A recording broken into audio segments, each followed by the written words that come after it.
Social মিডিয়ায় সম্প্রতি একটি ভিডিও ঘিরে চলছে হাসি তামাশা। ভিডিওটি প্রথম দেখায় যেন কোনো সিনেমার দৃশ্য। হঠাৎই মাটিতে লুটিয়ে পড়ছে একটি ভেড়া, নিথর দেহ, চারপাশে মানুষের কোলাহল। নেটিজেনদের প্রশ্ন একটাই, ভেড়াটা কি সত্যিই মারা গেছে নাকি এর পেছনে আছে অন্য কিছু?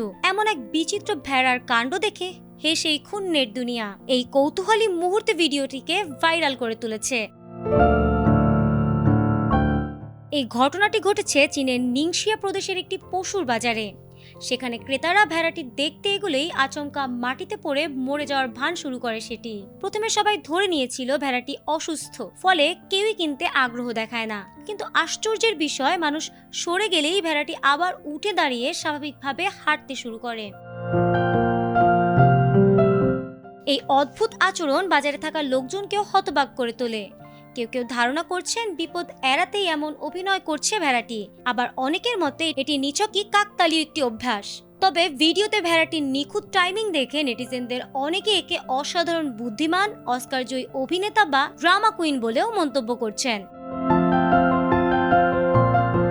ভিডিও ভাইরাল হওয়ার পর বদলে যায় ভেড়াটির ভাগ্য। আগে যে ভেড়াটিকে কেউ কিনতে চাইছিল না, এখন সেটিই হয়ে উঠেছে আকর্ষণের কেন্দ্রবিন্দু। জানা গেছে এক ক্রেতা ভেড়াটি কিনতে প্রায় 1,30,000 ইউয়ান, বাংলাদেশি মুদ্রায় প্রায় 23 লাখ টাকা প্রস্তাব দিয়েছেন।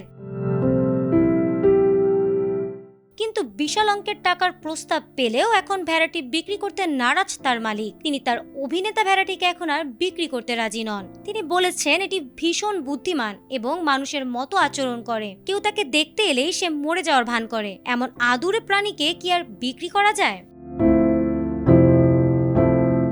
তিনি আরও জানিয়েছেন ভেড়াটিকে বিক্রি না করে এর জনপ্রিয়তাকে কাজে লাগিয়ে তিনি তার গ্রামের স্থানীয় পণ্য যেমন ভেড়ার মাংস, গোজি বেরি এবং বিশেষ চা প্রচার করতে চান। ভাইরাল দুনিয়ায় কখন যে কে নায়ক হয়ে ওঠে তা বলা মুশকিল।